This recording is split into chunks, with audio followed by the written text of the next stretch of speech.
Okey, Assalamualaikum dan selamat sejahtera. Jadi latihan berikutnya, okey. Kali ni kita nak buat fungsi yang sama, buat shaft. Cuma kali ni saya nak guna pendekatan yang sedikit berbeza berbanding yang tadi lah. Okey, baik. Kita nak mulakan, saya save dulu. Okey, file, new part. And out, 2, 2.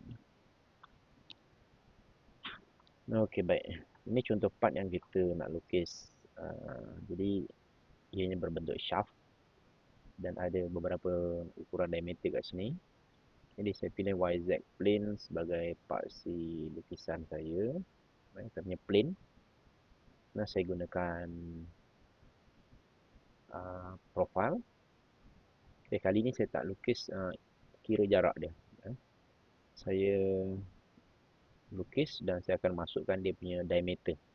Okay, maksud saya adalah, okay, mula-mula saya lukis axis. Okay, contohnya saya lukis satu axis. Kemudian saya lukis profile. Okay, profile begini. Okay, stop. Baik, jika sebelum ni saya constrain dengan memberikan jarak. Okay, jarak pada diameter dia. Kali ini saya nak buat pendekatan berbeza, iaitu kita boleh masukkan diameter secara terus ke dalam sketch kita.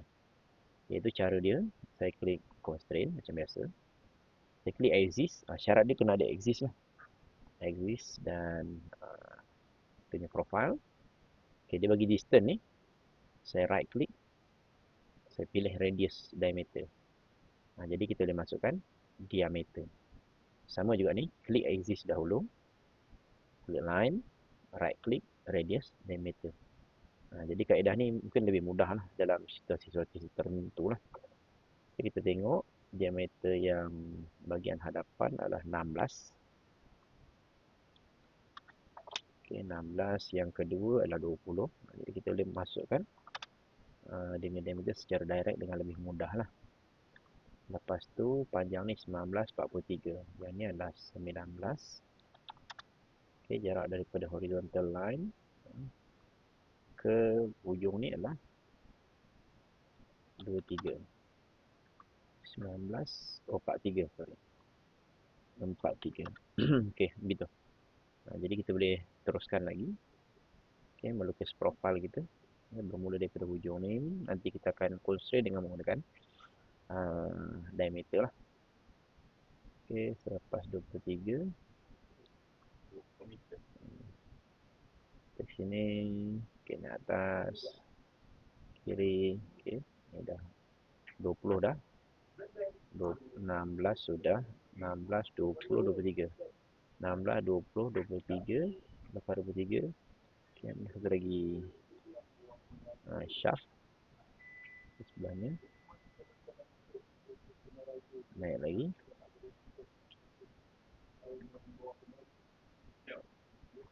Okey, kemudian kita turun kiri, jangan ada sangkut interferencing. Kiri, turun.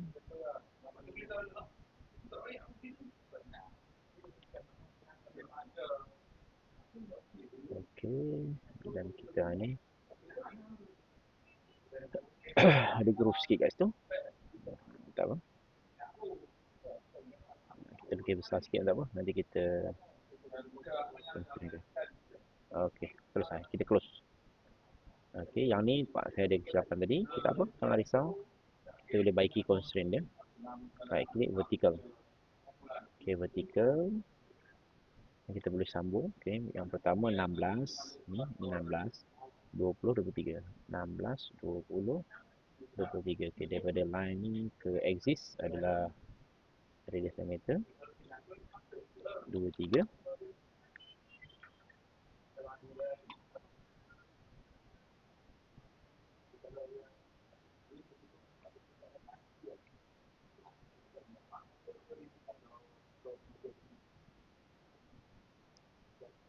Okey, yang ni adalah 25 25.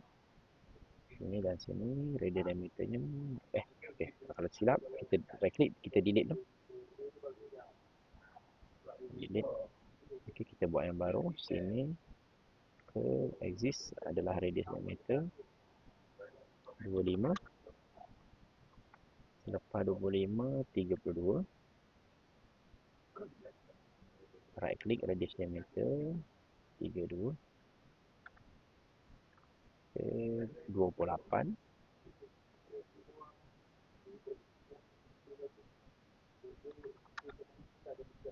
Okey, 28. Selepas 28, 20.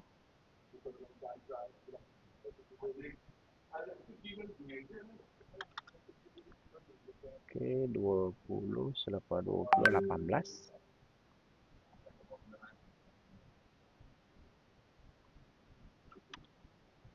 Ini mudah saja latihan ni.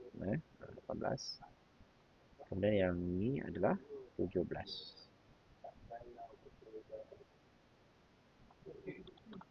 Okey, 17 kan. Bukan 17. Okey, sekarang kita distance dia pula. Okey. Daripada hujung ni ke barisan ni adalah okey, 43 dah. Selepas 43, 65. 65.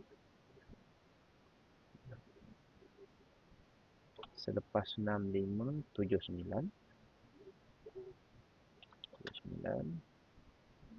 Seterusnya sampai ke hujung ni. Okey, dia ukur daripada tengah. Okey, 73.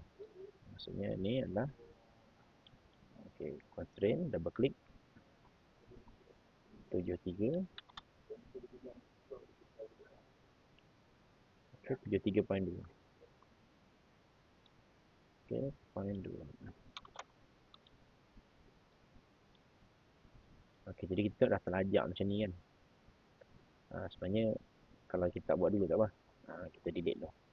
Boleh kita tarik kiri, tapi kalau nak senang kita kita padam. Kita undo. Okey, biar ke belakang, kita ambil yang hujung keseluruhan pula. Panjang keseluruhan daripada sini ke hujung ni adalah constraint ke hujung ni 79 campur 73.2 campur 48.8. 79 campur 73.2 campur 48.8. Enter. Itu panjang keseluruhan lah. Okey, seterusnya kita ukur pula daripada bahagian kiri. Sebabnya nanti dia tertolak ke kiri kan. Constraint daripada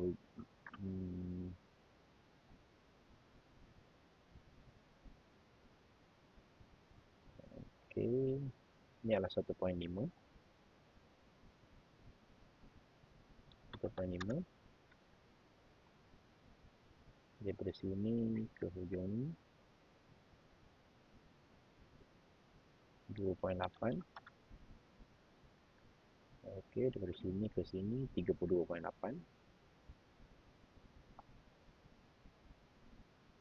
32.8. 45.8.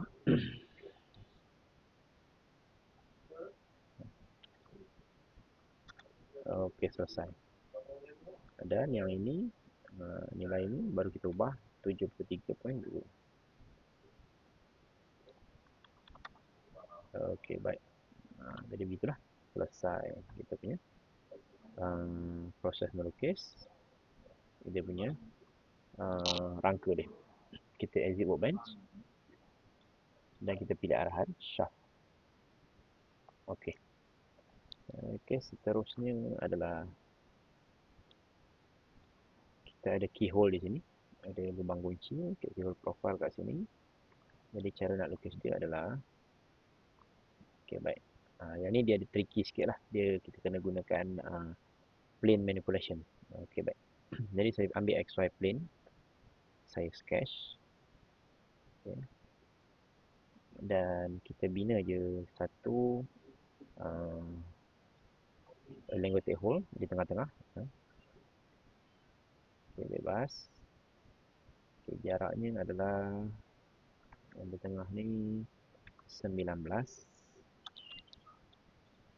Jarak daripada sisi ni ke center elongated hole tu adalah, okay, sini ke sini 7.8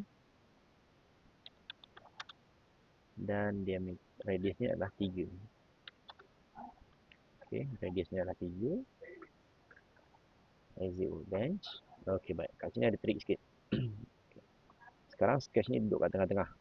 Sedangkan kita nak pad di atas ni. Jadi apa yang kita akan buat adalah, okay, kita pilih arahan pocket sama macam biasa. Okey, post direction. Okey, baik. Okey, perhatikan betul-betul. Jadi kalau macam ni ditembus sampai ke bawah lah. Sedangkan kita tak nak ke situ. Jadi dalam Katia kita boleh main limit. Okey, more. Okay, kita boleh manipulate kita punya limit 1, first limit dengan second limit. Jadi apa saya buat? Okey, cuba perhatikan limit ni. Okay, saya boleh tarik ke atas. Okey, preview. Dia boleh control limit. Maksudnya sekarang jarak daripada center ke ni, okay, adalah negatif 6 mm. Negatif 6 mm. Jadi kita tengok perhatian kat sini. Okay, jaraknya adalah 3.5. Maksudnya daripada atas ni, daripada tangency ke bawah ni 3.5. Diameternya, radiusnya adalah 18 bagi 29. 9 tolak 3.5 adalah 5.5. Okay, maka nilainya adalah negatif 5.5. Klik. Okay, preview. Maksudnya jarak daripada sini ke sini 5.5. Daripada sini sampai permukaan atas ni 3.5. Okey lah. Okey, itu salah satu kaedah lah bagaimana nak buat keyhole profile tu dengan cara yang mudah lah. Okey, terima kasih.